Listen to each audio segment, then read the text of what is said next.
Hello everyone, मैं अमन गिरी आप सभी का आपके अपने YouTube channel compete and crack पे स्वागत करता हूं। आज के इस वीडियो में हम जूनियर असिस्टेंट 1262 की भर्ती के बारे में बात करेंगे, जिसका रिजल्ट कल शाम को यूपीटीपीएससी द्वारा जारी कर दिया गया है। इसमें हम इसके जो रिजल्ट जारी किया गया है उसका पूरा एनालिसिस करेंगे और बहुत से बच्चों के डाउट आ रहे हैं कि वो टाइपिंग की तैयारी करें या ना करें। उनके अंदर ये डाउट क्यों पैदा हो रहा है, इसकी दो वजह हैं। पहली है, या तो उनके मार्क्स कम हैं, वो ये सोच रहे हैं कि टाइपिंग अपना टाइम वेस्ट करें और फाइनल सिलेक्शन ना हो तो टाइपिंग करें या ना करें। और दूसरी वजह है कि क्या उन्हें इतना टाइम मिल पाएगा कि वो हिंदी और इंग्लिश की टाइपिंग बना पाएंगे या नहीं। हम दोनों विषयों पे बात करेंगे। साथ ही साथ किस तरह से यूपीटीपीएससी बच्चों के भविष्य को बर्बाद कर रहा है, इसके ऊपर भी बात करेंगे। उससे पहले रिक्वेस्ट करेंगे कि अगर आपने अभी तक चैनल को सब्सक्राइब नहीं किया है तो सब्सक्राइब जरूर कीजिएगा। आप हमें सब्सक्राइब क्यों कीजिएगा, इसकी मैं ठोस वजह देता हूँ आपको। यहाँ पे आपको ऑथेंटिक और रियल न्यूज़ मिलती है। इसका प्रूफ मैं आप यहाँ पे दे सकते हैं। 25 जनवरी की वीडियो में मैंने आपको बताया था कि यूपीटीपीएससी द्वारा जेईई की जो रिजल्ट है ये 5 फरवरी के आसपास आ सकती है, और आप देख सकते हैं कि 6 फरवरी को जो आपका रिजल्ट है ये जारी कर दिया गया है। इससे ज़्यादा प्रत्यक्ष प्रमाण आपको नहीं मिल सकता, लेकिन मैं आपको और भी प्रमाण दिखाता हूँ। जैसे ये एक वीडियो अपलोड किया गया था कि यूपीटीपीएससी द्वारा कौन कौन सी वैकेंसीज आने वाली है, उसके बारे में हमने बताया था। उसमें से आपका ये जो वैकेंसीज हैं, एक असिस्टेंट अकाउंटेंट का, फार्मासिस्ट का, ये दोनों वैकेंसी जो है यूपीटीपीएससी द्वारा जारी कर दी गई हैं। तो आप देख सकते हैं कि हमारे द्वारा जो इन्फॉर्मेशन देती है वो कितनी ऑथेंटिक और रियल होती है।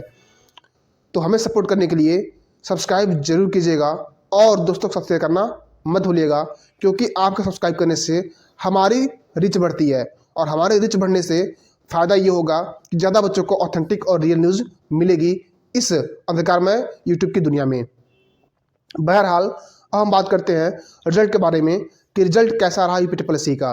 तो पूरी डाटा मैंने एक जगह पर लिखा हुआ है, जहाँ पर आप देख सकते हैं कि यूपीटीपीएससी द्वारा जब जूनियर असिस्टेंट का फॉर्म भरवाया गया था 1262 का, तो उसमें जानते होंगे कि यूपीटीपीएससी जो है 15 गुना बच्चों को शॉर्टलिस्ट करता है, लेकिन 15 गुना कह के उन्होंने 41,000 से ज़्यादा, लगभग 41,100 के आसपास जो है बच्चों को शॉर्टलिस्ट किया था रिटन एग्ज़ाम के लिए। जी हाँ, 1262 के सापेक्ष में यूपीटीपीएससी ने 41,000 बच्चों को शॉर्टलिस्ट किया था रिटन एग्ज़ाम के लिए, जिसमें से केवल 21,977 यानी कि लगभग आपके 52-53% बच्चे जो है, मैक्सिमम 55% बच्चे जो हैं ये आपके रिटन एग्ज़ाम को देते हैं। बाकी बच्चों ने एग्ज़ाम को स्किप कर दिया।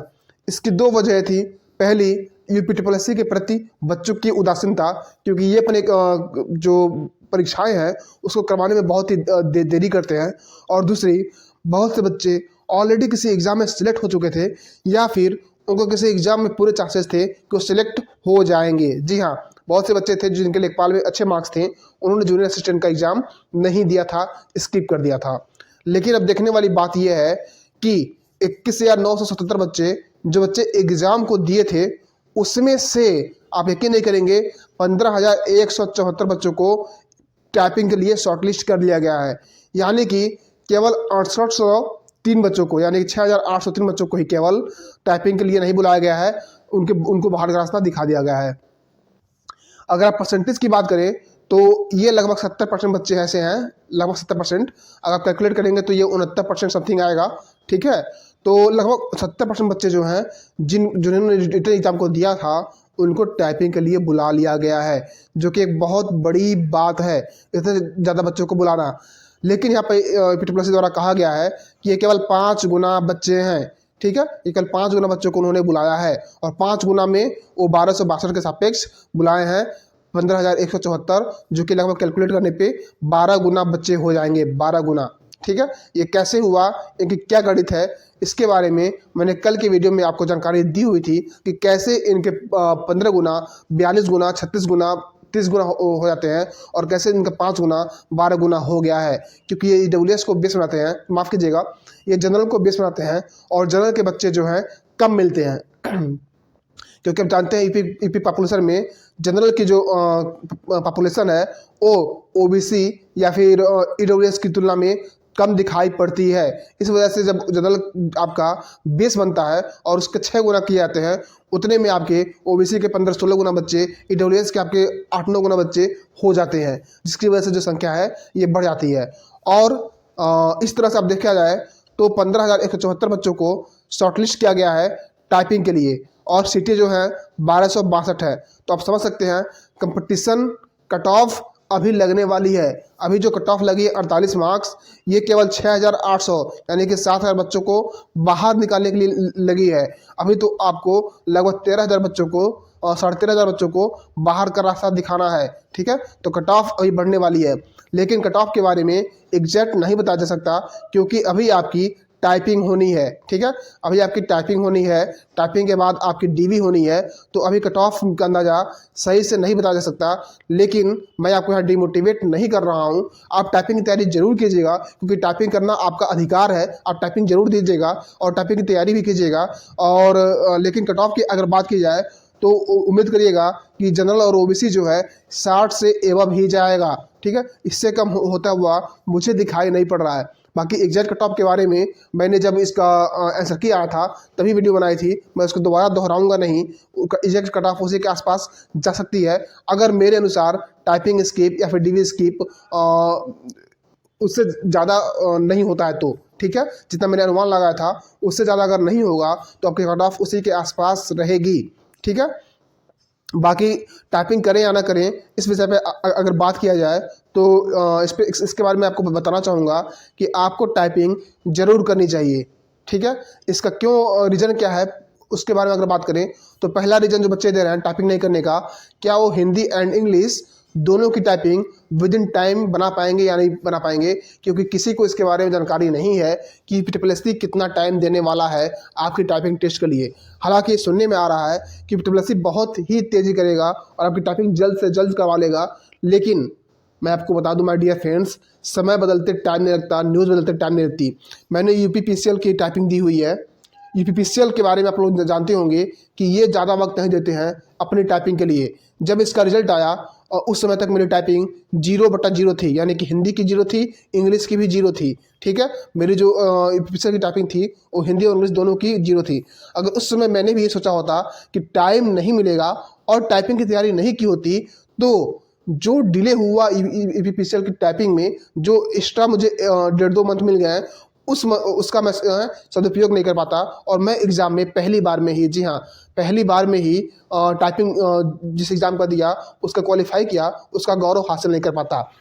ठीक है, पहली बार में ही आपका हिंदी और इंग्लिश की टाइपिंग मैंने क्वालिफाई की थी, और आप भी ऐसा कर सकते हैं। ये बस आपके मोटिवेशन के लिए मैं बता रहा हूँ कि हिंदी की जो स्पीड वहाँ थी 30 मांगी गई थी और इंग्लिश की 35 मांगी गई थी, और मैंने दोनों में 5-5 WPM एक्स्ट्रा लाया था। हिंदी में 35 की टाइपिंग मैंने वहाँ की थी और इंग्लिश के 40 WPM की थी। हालांकि घर पे टाइपिंग की स्पीड मेरी और भी अच्छी थी, लेकिन एग्जाम में रिलैक्स होकर टाइपिंग करने पे थोड़ा सा कम रहा, 35 का रहा और इंग्लिश का 40 का रहा, क्योंकि टाइपिंग जो है केवल पासिंग होता है। माफ़ कीजिएगा, UPPCL में 20 मार्क्स होता है पास करने पे, और UPPSC में आपका केवल पासिंग है, तो आपको परेशान होने की ज़रूरत नहीं है।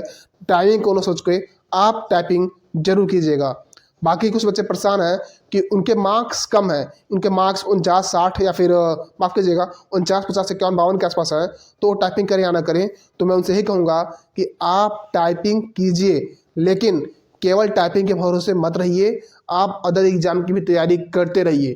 टाइपिंग आपको पूरे फोकस के साथ करना है, साथ में पढ़ाई भी करनी है, क्योंकि अगर आप अगले आने वाले 1-2 महीने जो भी टाइम देता है PSSSB उसमें केवल टाइपिंग देते रहते हैं, तो आपके अन्य एग्जाम्स जो होने वाले हैं उसमें आप पिछड़ जाएंगे और आपके उसमें सफल होने की जो संभावनाएं हैं वो कम हो जाएंगी। इसलिए आप टाइपिंग करते रहिए, टाइपिंग के साथ पढ़ाई भी करते रहिए। पढ़ाई भी ज़रूरी है, वरना PSSB को आप जानते हैं कि ये कितने लोगों को बर्बाद की है, अगला नंबर आपका ना हो। इसलिए पढ़ाई भी करते रहिएगा।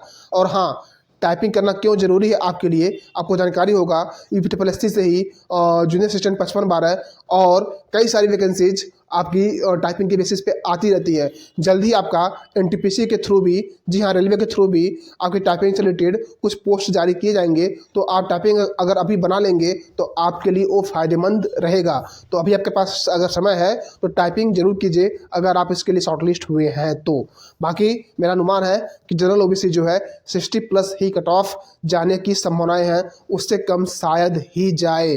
ठीक है। और अगर आप रियल में फाइटर हैं और एग्ज़ाम की तैयारी करते हैं तो मैं श्योर हूँ कि आप भी इस एनालिसिस को सही मानेंगे, क्योंकि आप भी अपने एग्ज़ाम्स का जो पेपर देते हैं उसका एनालिसिस कर सकते हैं कि कितने बच्चे कितने मार्क्स पाए हुए हैं और कितने बच्चे क्या हो सकता है, कितनी कट ऑफ जा सकती है। एक लड़का जो एग्ज़ाम देता है अच्छे से, वो इसके बारे में जरूर जानता है कि उसका सिलेक्शन हो रहा है या नहीं हो रहा है। अगर आपको लगता है कि आपका सिलेक्शन हो रहा है और आप टाइपिंग पास कर लेंगे तो ज़रूर आप टाइपिंग की तैयारी कीजिए। और टाइपिंग पास करना बहुत ही बड़ी बात नहीं होती है। मैं टाइपिंग के लिए आपके साथ हूँ। आपको टाइपिंग से रिलेटेड सारे इशूज़ जो भी होंगे आप कमेंट कीजिएगा, सबका जवाब मैं वीडियो के माध्यम से आगे भी देता रहूँगा। और हमें सपोर्ट करने के लिए सब्सक्राइब जरूर कीजिएगा और वीडियो को लाइक करना आप लोग भूल मत जाइएगा, लाइक भी जरूर कीजिएगा। मिलते हैं नेक्स्ट वीडियो में, तब तक के लिए जय हिंद, जय भारत।